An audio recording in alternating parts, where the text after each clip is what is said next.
القرآن والفرقان إليه بنیادی قواعد تجوید اور تلاوت قرآن کریم میں اپلائی کرنے کا طریقہ محترم پروفیسر ڈاکٹر محمد الیاس فیصل سے آسان انداز میں سیکھیں۔ بسم اللہ الرحمن الرحیم۔ قواعد تجوید کے حوالے سے نون ساکن اور نون تنوین کا پہلا قاعدہ آپ کی خدمت میں عرض کیا جا چکا۔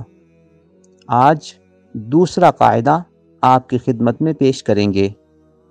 نون ساکن اور نون تنوین کے بعد لام اور را میں سے کوئی ایک حرف آ جائے تو نون کو اگلے حرف میں اس طرح ادغام کر کے پڑھیں گے کہ اس میں نون کی آواز نہ سنی جائے۔ اسے ادغام بغیر غنہ کہتے ہیں۔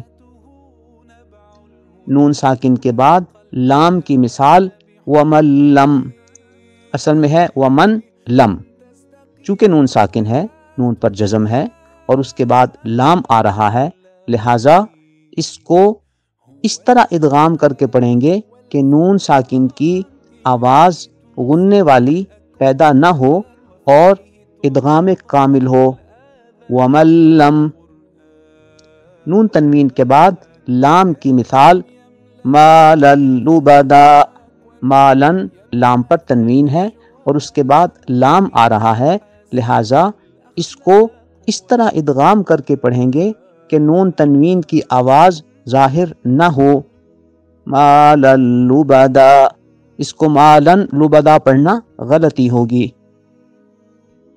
نون ساکن کے بعد را کی مثال من رسول، اصل میں ہے من رسول، من میں نون پر جزم ہے، سکون ہے، اس کے بعد را آ رہا ہے، لہٰذا یہاں پہ ادغام ہوگا اور غنہ نہیں ہوگا۔